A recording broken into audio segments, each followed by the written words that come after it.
1918 թվականին Ստամբուլի ռազմադաշտային դատարանների սահմանած պատիժը հայոց մեծ եղեռնի գլխավոր կազմակերպիչների նկատմամբ այդպես էլ գործիչ դրվեց։ Պատճառը մեծ տերությունների քաղաքական երեսպաշտությունն էր եւ Մուստաֆա Քեմալի հայատյաց դիրքորոշումը։ Արդարություն թախանձող, բայց ձեռնունայն մնացած հայությանը քաղաքագիտ աշխարհը չթողեց այլ ելք, քան դիմել այրուն ռուշ դիցուհու հովանավորությանը։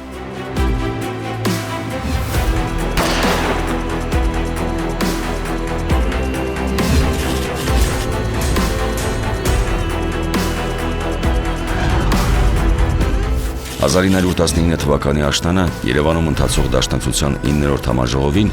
գաղտնի վճիռ կայացվեց ոչնչացնել 1915 թվականի հայոց մեծ եղեռնի գլխավոր կազմակերպիչներին։ Ծրագիրը հին հույների վրիժառության աստվածողու պատվին ստացավ Նեմեսիս անունը։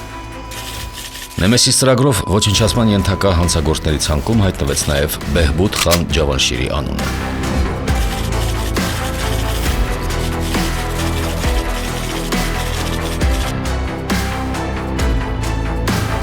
Բեհբուդ խան Ազատ խան Օղլի Ջավանշիր, Ղարաբաղի ինքնակոչ խան Փանախի կորը։ Ծնվել է 1877 թվականին Ելիզավետպոլի մարզի Ազատ Կարակոյոնլու գյուղում։ 1906 թվականին ավարտել է Ֆրայբուրգի Լեռնարդյունաբերական ակադեմիան, ինչից հետո աշխատել Բաքվի նավթարդյունաբերական ոլորտում։ 1907 թվականին անդամակցել է հակակառավարական ազգայնական Դիֆայի գաղտնի կազմակերպությանը։ Ռուսական կայսրության փլուզումից հետո զբաղեցրել է մի շարք բարձրագույն պաշտոններ, այսպես կոչված Ադրբեջանական ժողովրդավարական հանրապետության կառավարությունում։ 1918 թվականի հունիսի 17-ից նշանակվել է Մուսաֆաթական Ադրբեջանի ներքին գործերի նախարար եւ այդ պաշտոնում կազմակերպել Բաքվի, Շուշիի, Ելիզավետպոլի հայության կոտորածները։ Ցուցաբերած դաժանության եւ անթաքույց հայատյացության համար ստացել է Ադրբեջանի Թալիաթ մականունը։ Բեհբուդ խան Ջավանշիրի մահվան դատավճիռը իրականացնելու օպերացիան ստանձնեց Նեմեսիս ծրագրի անդամ Միսակ Թորլաքյանը։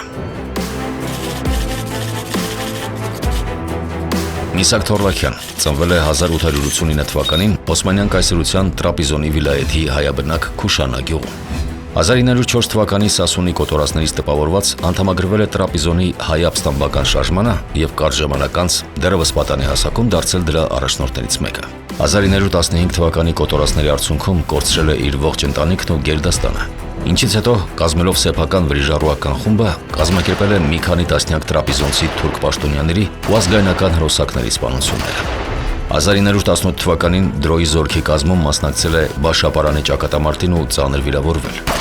1919 թվականի աշնանը ներգրավվել է Նեմեսիս ծրագրում եւ հրահանգ ստացել կազմակերպելու Մուսաֆաթական Ադրբեջանի ռազմաքաղաքական վերնախավի ոչնչացման գործողությունները։ 1921 թվականի հունիսին Միսակ Թորլաքյանի խումբը ժամանեց Ստամբուլ, որտեղ պիտի իրականացներ անվանի ազերի ազգայնական գործիչ պանթուրանիզմի գաղափարաբան Ահմեդ Բեկ Աղաևի մահվան դատավճիռը։ Սակայն ծրագրերը փոխվեցին, երբ պարզ դարձավ, որ նույն օրերին Թուրքիո մայրաքաղաքում էր գտնվում Ադրբեջանի Թալիաթը։ Խորհրդային իշխանության հաստատումից հետո ադրբեջանական բոլշևիկների պարագլուխ Նարիման Նարիմանովը հոգ էր տարել, որ ներքին գործերի նախկին նախարար Բեհբուդ խան Ջավանշիրը ոչ միայն չհետապնդվի նոր ռեժիմի կողմից, այլև նույնիսկ նշանակվի ԱԽՍՀ առևտրի կոմիսարի բարձր պաշտոնում։ Հենց այդ կարգավիճակով էլ Ջավանշիրը ժամանել էր Ստամբուլ, ըստ որոշ տեղեկությունների վերաբաշխելու այստեղի բանկերին պահ տված Բաքվի ու Ելիզավետպոլի հազարավոր հայ ընտանիքներից կողոպտված ունեցվածքն ու ինչքը։ Նեմեսիս ծրագրի անդամներ Երվանդ Ֆունդուկյանի եւ Հարություն Հարությունյանի ծավալած հետախուզական գործողությունների շնորհիվ պարզվեց, որ Ադրբեջանի Թալիաթը իր ընտանիքի եւ երեխաների հետ բնակվել էր Ստամբուլի Բերա Պալաս շքեղ հյուրանոցում եւ տեղաշարժվում էր քաղաքում 6-7 հոգուց կազմված թիկնազորով ու 2 ավտոմեքենայով։ Հաշվի առնելով նման պաշտպանական միջոցառումները վճիռ կայացվեց սպասել այնքան, մինչև թիրախը կկորցնի զգոնությունը եւ մի օր անպայման վրիժառուների լարած թակարդը կընկնի առանց թիկնազորի։ Եվ այդ առիթը շուտով ընձեռվեց։ Միսակ Թորլաքյանը Բեհբուդ խան Ջավանշիրի մահվան դատավճիռն իրականացրեց 1921 թվականի հուլիսի 18-ի ուշ երեկոյան, երբ վերջինս բացառապես հարազատներով շրջապատված զբոսնելու էր դուրս եկել Ստամբուլյան Մարդաշատ Պտիշան այգի։ Մոտ վազելով նրան Թորլաքյանը 4 գնդակ է արձակում բարձրահասակ ու ֆիզիկապես ամուր կազմվածք ունեցող Ջավանշիրի ուղղությամբ։ Վերջինի մահը սակայն արձանագրվել է արդեն հիվանդանոցում, որի ճանապարհին Ադրբեջանի Թալիաթ հասցրել է շշնջալ ոստիկաններին հետևյալ բառերը. «Ես անձնական թշնամի չունեմ, ինձ սպանեցին հայերը»։ Միսակ Թորլաքյանը չհասցրեց լքել սպանության վայրը եւ ձերբակալվեց վրա հասած ֆրանսիական ոստիկանության կողմից։